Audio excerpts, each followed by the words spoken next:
quorum? Okay, thank you. We'll call the Appropriations Committee meeting to order. We've got one bill before you, and hopefully all the members have had a chance to look at the significant amount of data in front of you. We typically don't call Appropriations Committee meetings on a Monday afternoon and for one bill, but this is a very, very important piece of legislation. And it deals with MAEP funding. It also deals with some technical changes to the MAEP formula.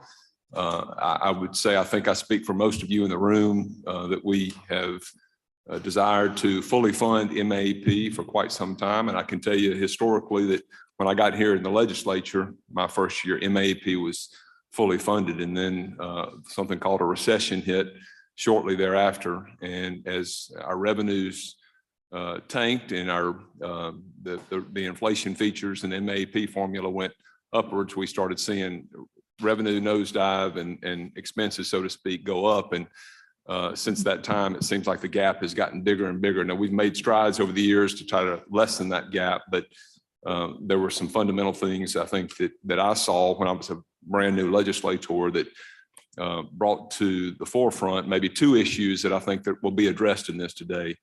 And one of which is this inflation feature. The other one is something that we've heard from time to time over the years, and that is the local contribution factor.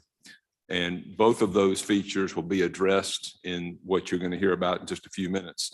I think that, let me say, I want to thank a few people before we get into the details of the bill. Certainly Senator DeBar, who is the education chairman, he's done yeoman's work in this, and I've appreciated working with him, and also the Lieutenant Governor and his staff, and many others, too many to name, about who have contributed in looking at things that need to be done. I know MAEP has been on the books for about 30 years, but it is no different than any other thing that we have in our code books. And that is, from time to time, we look at them and we try to make them better. And I think that's what you're going to see here in this proposal today. So what I would do, I'm actually going to turn it over to Senator Barr here to explain the measure. I'm glad we have the Education Committee here too. And then at the conclusion of the questions, then I'll recognize the senator for a motion on the education budget that's before you. So Senator DeBar, you are recognized. Thank you, Mr. Chairman. So the appropriations bill before you, I'll pick that up at the end, but I want to explain some of the technical changes to the MAEP formula. If you recall last week, I said we could fully fund MAEP if we could make and agree upon some technical changes to the formula. Well, I think I know we have a bill before you. It's House Bill 1369. And I know we've passed this out of the Education Committee already, and it's on the calendar. But to bring it out and be as transparent as possible, I wanted each of the appropriation members and education members, and they'd be available to the public, what the changes are we are proposing to make to the formula. As Senator Hobson said, the changes do address the inflationary issues as well as the local contribution issues. So let me go through some of the changes in the formula that we're making. I want to say before I begin, we have been working on this for several years since the beginning of the term, and talking about it. And thankfully, as we are here now, we are in a good fiscally sound state. And I think that really is reflective of what Senator Hobson has done on the appropriation side and Senator Harkins on the tax and side. So we are in a position now that we can actually fully fund MAEP. And I'm going to go through those changes we made right now. So in talking with various people, educator groups, people on both sides of the aisle, we come up with three things that need to be done. What we're proposing is we're going to leave the base student cost intact when we're going to change the annual inflation. This changes will reflect intellectual honesty about how the formula is applied to actual district costs over the years. and then allow the legislature to fully fund MAEP, not only this year, but in the out years as well. So if you look at the formula, you probably have several sheets with you. I'll look at the one pager. It says document here. That is the MAEP formula. We have the current MAEP formula at the top, and then the updated MAEP about halfway down. And you can tell, basically MAEP in short is average daily attendance times the base student cost minus local contribution, plus some other things in there. So we're looking at the base student costs. The base student costs currently is a formula. It's 40% of the inflationary rate times the CPI. And so we're looking at currently the annual rate, the inflationary rate is at 40%. So what that means is we take the base student cost, multiply that by 40%, and continue on the formula. Well, the superintendents across the state have indicated that really only about 80% of their MAEP allotment is subject to inflation, rather than 40%. So we're going to reduce that 40% down to 25%. Then you take that percentage, multiply it by the CPI from the state economists. If we did that this year under the current formula, it would be 8%. But that's nearly not reflective of the overall inflation. And so what we're proposing is to take a 20-year average of the inflationary rate and round it up to the nearest tenth of a point. So the last 20 years, that would be 2.5%. So it'll be 25% times 2.5%. Then that would give you your base student costs. And then reducing that amount by the local contribution. So you take your base student costs, multiply it by your ADA, and reduce it by the local contribution. The local contribution amount is the lesser of the value of 28 mills, or 27% of your district's allocation of MAEP, the lesser of the two. Well, currently we found that across the state, just about every district, except for maybe one, their rate is actually 31 mills. And so they're already taxing, the locals are taxing themselves at a higher rate. And so what we've come up with is increasing the percentage rate. And so we're proposing to increase that 2.5% to 29.5%. And so the formula will look, if you look at the updated chart, you can see it says 25% of the base student cost on 20-year average inflation rate equals the BSC minus the local contribution of the lesser of 29.5% or 28 mills. And so running the formula, and I didn't run it myself, so you can, don't have to worry, trust my numbers. We had Max over here, we had Corbin, we had the Lieutenant Governor's staff, we've had former Department of Education members, Todd Ivey, if you're familiar with him. We've been having the department run these numbers, and these numbers are reflective of the spreadsheet that you have before you. And that is about a 4-page document. And as you can see, no district does lose money under this new proposal. The new proposal, after running the new formula, will result in a fully funding amount of being $181.1 million. So $181 million to fully fund MAEP this year. That another advantage of these changes is it does provide consistency in funding the formula going forward.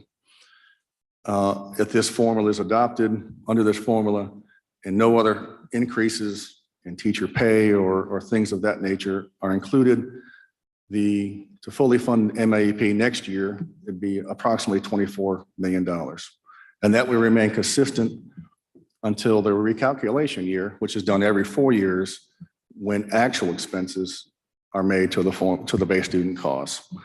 And so if you look through your chart, you can see your district, you can see the increases for each of the districts. There are approximately, I think, 4 districts that when you factor in the pay raise from last year, the teacher pay raise, do lose money. they don't have enough to cover the teacher pay raises. One of them being, right, and one of them being a Laurel, for example, and that's about $1 million that they'll be shy of fully funding the teacher pay raise. And the reason for all of them is that their ADA has declined significantly.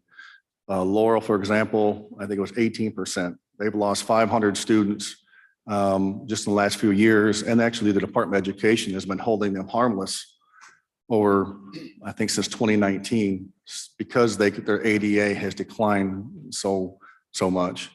And so what we propose to do is for this 1 year, use one-time money to fund each of those 4 districts so their teacher raises are covered.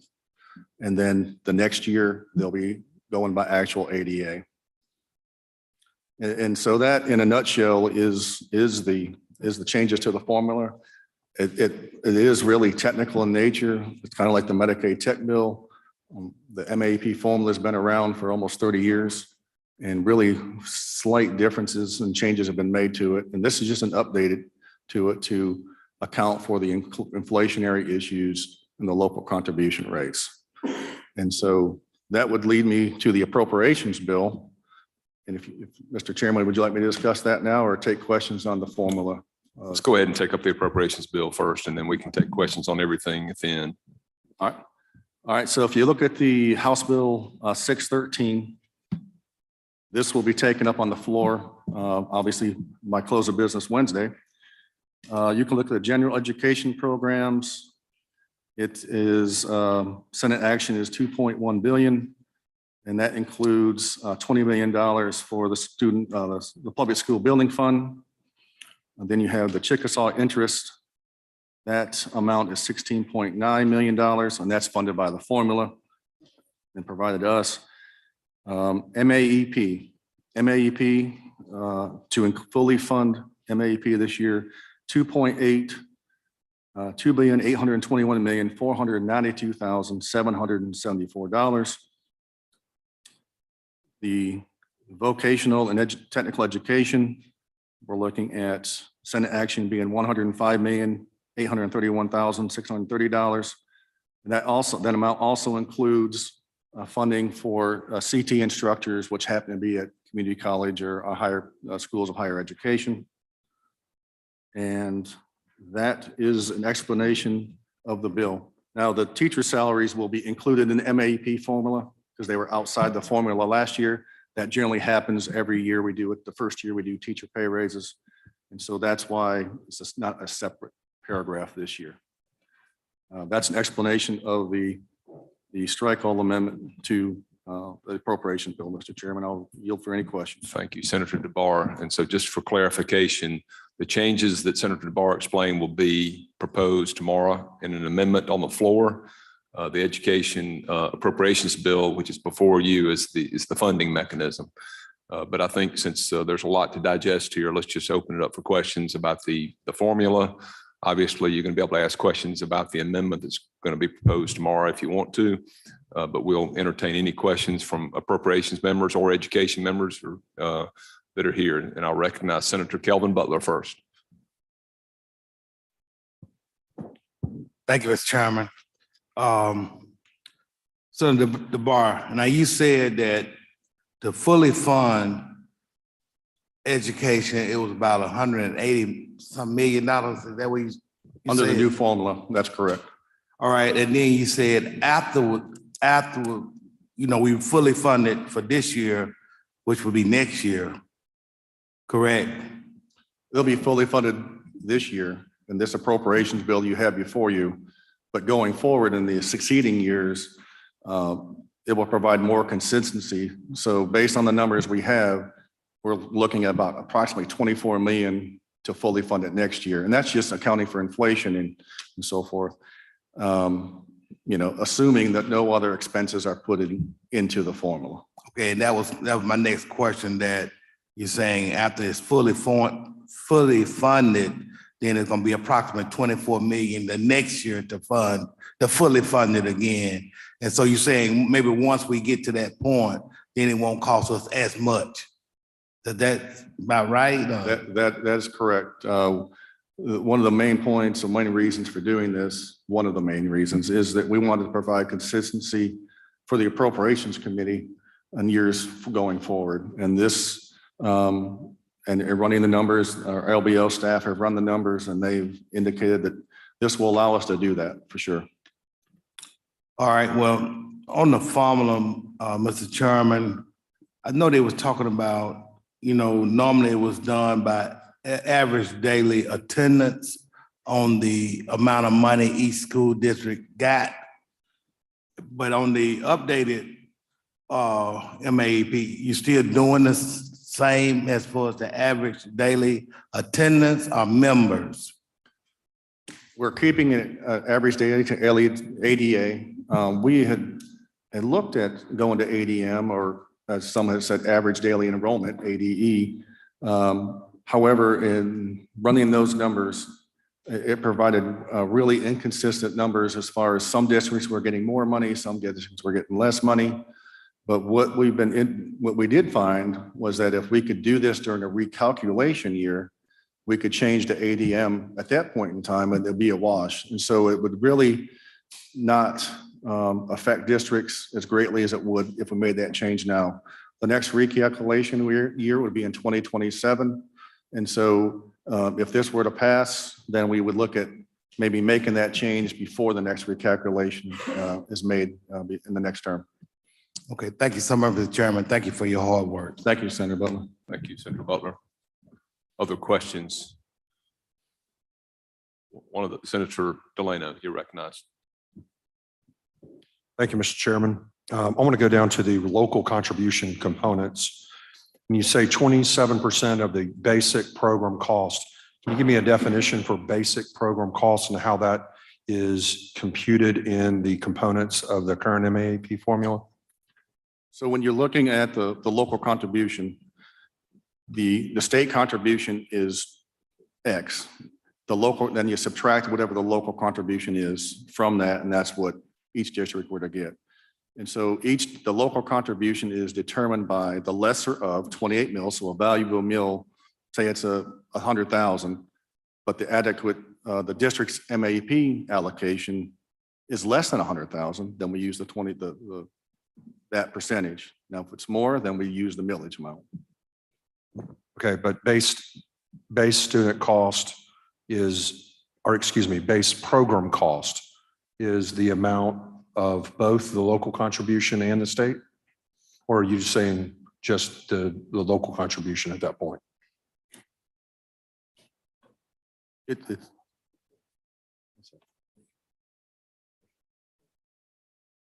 Right. It's base student costs times the ADA minus the local contribution. And that's the program cost.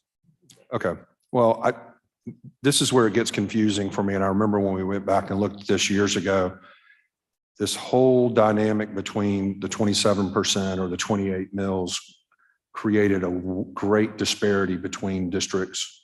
And I know that for my local district, we contribute a significant amount in local contributions to the program. And we were initially penalized significantly because of the local contributions that we had, and we were reduced. We had our MAEP numbers reduced. So we had a whole bunch of spreadsheets that showed each one of these components broken out by school district. Are we going to get that before this comes up to the floor for us to better understand what this looks like across our entire district? I believe you have a spreadsheet before you. Yeah, I have this spreadsheet and it shows it as current or actual funding, which I don't know if that's fully funded amount or if that's the amount that we funded in FY23. It says FY23 actual funding, but that's not a full funding number. No, that the actual MAEP FY23 actual funding is what they actually got last year. The next column over, the middle column is what the district would receive under the updated formula. And then the difference is in the far right-hand column. Okay. It would be tremendously, maybe I'm just a nerd, but it'd be tremendously helpful for me to look at the percent of change relative to both the actual funding numbers and the updated formulas, to have some general idea of more or less the winners or the losers in the new formulas. Well, I think everybody's getting more money, so I think every district's a winner. Well, I mean, I'll take Biloxi, for example. On line 39. If I look over on the far right-hand corner or column, they have 5.1 million that they're going to get. And, and that's based off of a MAEP of 23 of $29 million. And I look at another school district that has very similar to the 29 million they received in MAEP, and I'm just scanning up looking for one now. But let's take Grenada at 22 and they're at 27.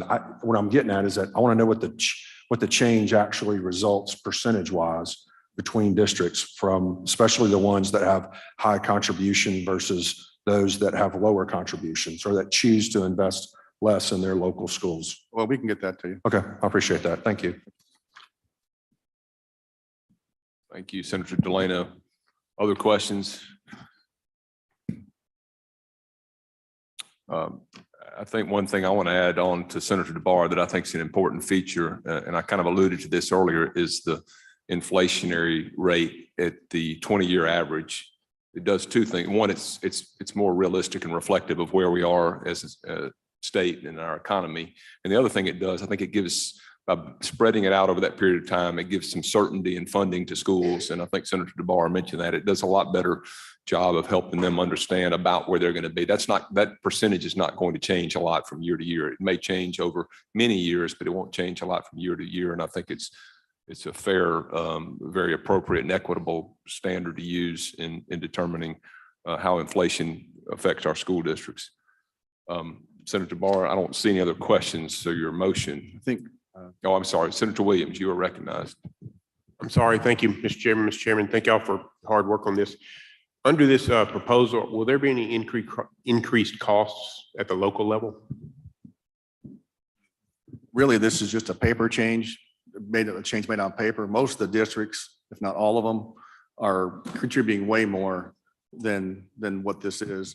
A lot of the districts, like in Senator Delano's and Senator Wiggins's districts, they're at the cap already. They're providing way more than is already, required under the law. So there should not, it's like I said, it's just a paper change from what I understand. And so I don't anticipate any extra costs. That's what I thought. Thank you, Mr. Chairman. Thank you, Senator Williams. Seeing no other questions. Oh, Senator McMahon, you're recognized. You can speak loud or use the mic, either way. Thank you. I wanted to thank you and Senator Barr and the Lieutenant Governor for your commitment to public education. I represent an area of the state that is committed to public education. But for the record, I just want to be absolutely sure these funds, it's not going to increase the amount that the locals have to contribute, because the city of Tupelo, the residents of Tupelo already choose to tax themselves at the highest millage rate allowed under the law without a special election. And I don't want to put an undue burden on those, because they can't go any higher without a special election. That's correct. As indicated to Senator Williams, this is just a paper change. Most districts like yours is contributing way more than the bare minimum. Okay. But we're positive there's no increase to the general budgets of these entities. Okay. I really appreciate the work of the Senate and the commitment that's being made to, I believe this is the third time that MAEP will be fully funded since its inception, and by Senator Bryan. I believe that's correct. And I'm glad that we're all here together in a bipartisan effort to strengthen public education in Mississippi for the next generation. Thank you. Thank you, Senator McMahon. Other questions, comments? Seeing none, Senator DeBar, your motion. Title sufficient, do pass, a strike all. Motion is title sufficient, do pass, strike all on House Bill 613. All in favor say aye. Opposed, nay. The ayes have it. That bill will be reported. I'll entertain another motion. Motion is rise and report. All in favor, say aye. Opposed, nay. The ayes have it. Thank you very much.